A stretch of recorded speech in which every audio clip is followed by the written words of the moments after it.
All right, and finally, brings your mission, vision, and values to life. Whatever you think of social media, it's here, and it is here to stay. And whether you're in business or not, but if you're in business, you need to be involved in social media. You need to have a Facebook fan page. You need to do some other things in that way. Have a website and some other things.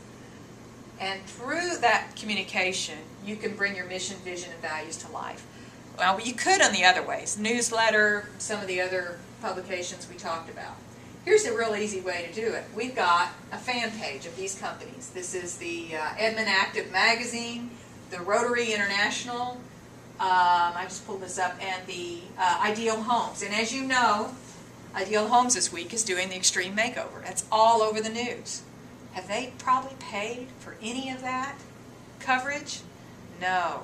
That's the whole giving back, the whole giving bulbs to the Keep Edmund Beautiful, giving scholarships. Your organization can support some industries or some, and they're not doing this to get coverage. They truly care, and they want to be involved on Ideal Homes. Okay, so they're all over the place with this Extreme Makeover. And they've got a fan page that posts up all the time. Here's what's going on. Volunteers, we need this help, we need that help. And people are following them. So that gives their values. A company's value is demonstrated through what they do to give back. A company's mission is demonstrated, for example, on the Edmund Active. They're involved in some sort of race that they're going to participate in, probably a benefit race. And then the vision, of course, is demonstrated. Rotary International on this particular posting is talking about supporting polio eradication. So that's their vision, and it's got an international flair. Next. So social media is a good way through your postings to talk about what's important to your company. Okay, but in today's time, organizational leaders are hunkering down big time. They're not wanting to spend the money on public relations or advertising. They're cutting back, and their marketing budgets marketing folks are being laid off, and they're assuming everybody else is going to trim as well. Don't do it. Now is the time to boost that. So, for example, the home builders. Who else should be cutting back? My goodness in today's times. Well, being a lobby group as well as a trade organization to serve their membership, home builders are now required, as of November 1, to have proof of insurance. This is real important to you, again, the consumer interest. If I contract a home builder and they don't have insurance, roofer falls off, breaks his back on my property, I'm the one that gets sued. If the home builder has insurance, he gets sued. And in this state, there is no licensing for home builders, amazingly enough. Plumbers are licensed. Electricians are licensed, but not home builders. So we have very little protection as a consumer when we're contract a home builder. Now the state organization is pushing for licensing. They want licensing, but there's lots of issues there that politically they're fighting. So now the new law is proof of insurance. Well, it affects a whole bunch of people. So there we have the cover of the Enid News and Eagle business section. And we've got, we gave them all kinds of leads and sources they could talk to, and the piece was written up. So if you're looking for news placement, give them lots of sources. Just hand it to them on a silver platter. I'm talking about the news journalists. You don't go in there and say, okay, we're the home builder organization, we would like this coverage, and talk to us, and we'll give you the story. Well, it's very one-sided. So give them a couple of people who may have had a poor experience with their home. Maybe this was a real story. They were building $1 million home, and the home builder kicked out on meth bust and was out of town, and they had to contract the rest of the home themselves. So give them some real life samples. Give them some real stories that can translate into news. Okay, Julie? All right. Now, advertising is what you buy from the media. Public relations is what you get from the news department for free. So here's an example, actually, Gail Carr, who's going to be doing her next session. She designed this ad. It's a beautiful ad. Okay, the story is a special home builder knows square feet are not the only feet in your home. Are not the only feet in your home.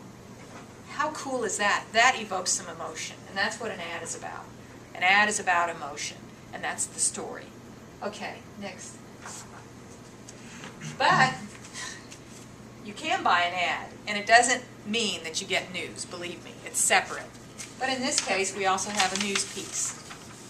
So, we tell the same story. The ad was talking about the importance of green building, contracting a green builder, and actually it was listing the first green builders in the state, the first certified green builders in the state in your area are these 3 people, and their names were in the ad. But then, that's also a press release. We're the first in the state. We've gotten coverage over the first in the state green homes. We're the first green home truly certified by the National Association of Home Builders in your area. And it's important and why it's important. But here we have local builders earn professional certification. So there's your press release. This is not paid for, this is. Next. Okay. To be successful, quality content and editing is critical. For example, everyone knows how to put up a website, but few know what to put up there. And it won't be long before newspapers are provided digitally and everyone is linking to the web for information. This is the time to get serious about your website. Okay, I did skip one piece. I want to tell you about advertising writing. Now, I know, Mark, you're not going to be writing ads, but for those who are writing ads, are helping your creative side, your creative people do it, put together an ad, it's a whole different kind of writing. So, let me tell you about that, how to write that. I love this guy, his name is Roy Williams. He's called the Wizard of Ads. He is a ad radio guy from way back, and he has a Monday morning connection that he puts out every Monday, and it really does a good job in telling me how to write ads. I don't write ads, but it's got all kinds of other tips on communication. But here's an example of writing ads and how important they are. Okay. Here's an example of one. You step into your waiting car, failing to ward off the thought, my first house. The seatbelt clutching your shoulder, my first house. Engine hesitant, tires chirping. You drive white-knuckled through a cold sweat of rain toward a place you've been waiting to come home to your entire life. That's color in ads, emotion. You want to pull the emotion in. Here's another example. Minor key life is the mournful echo of a hollowed-out gourd, bleached in the sun, hard and empty. Life should be lived in a major key, drenched in the colors of nature, quivering with energy, throbbing with purpose. That sounds like wonderful prose, but it also evokes emotion. Choose an emotion or feeling to communicate, such as nervous excitement. Think of some words or phrases you associate with that feeling. Anxiousness, waiting, white-knuckled, hesitant, cold sweat. Now incorporate those into your ad. So on that baby feet ad, that really evokes emotion. Such as, have you eaten a peach?